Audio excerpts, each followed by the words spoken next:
When Millard Sheets was 11 years old, he took a walk from his home, in the ranch home there in Chino.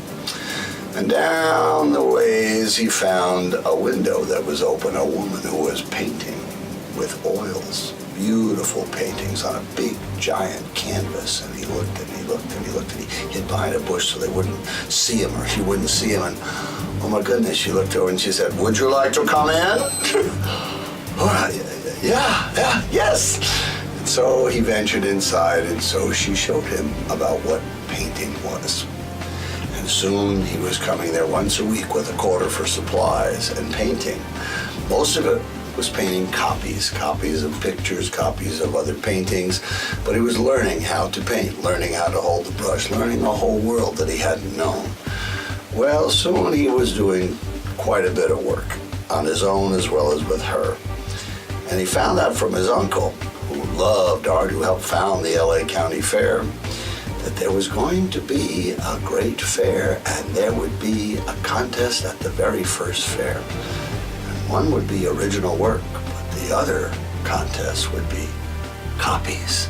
Oh, I can do that. And so now he was 15, and it was 1922. And so he entered his beautiful painting of a picture of Lake Killarney. And he thought, well, I did my best. Well, he won. He saw it. My goodness, in the paper, I won. And he comes down to the fair and he walks in, and there's his wonderful painting with a beautiful blue ribbon on it. And he looks at it, proud of what he'd done and what he'd won. $3. I won $3. And then he feels a hand on his shoulder. And he hears a gruff voice from behind him. "Did you paint that?" And he turns around and sees this tall, foreign-looking man. He says, Yeah, he said with pride. The man was Theodore Modra, and he was the art director at the first fair. And he grabbed young Sheets and he dragged him all the way across the tent. He dragged him into his office in a little separate tent area. He sat him down harshly on a chair. He stuck his finger into Sheets' face and he said, "Don't you ever copy anything again." And of course, by this time, Sheets was now trembling with fear. And for 10 minutes, Modra harangued the young Sheets about art. "You never copy. You do any kind of thing, but you never copy again.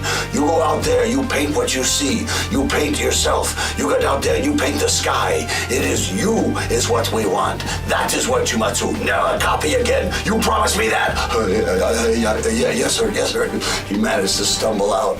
"Now you come to me each week, and I will show you a little bit about what you can do." And so began a wonderful relationship for Millard Sheets, a relationship with Theodore Modra, a relationship that would last 10 years, where he would help Modra there with the fair. He would help him with everything. Soon he became the major assistant at the LA Fair as Modra put on wonderful show after show after show.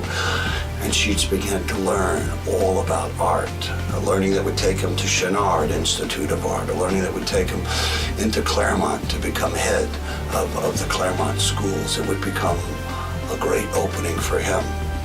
And so it was that, well, this harsh beginning for Sheets really opened all kinds of doors of what was possible if he just went out there and paint what you see.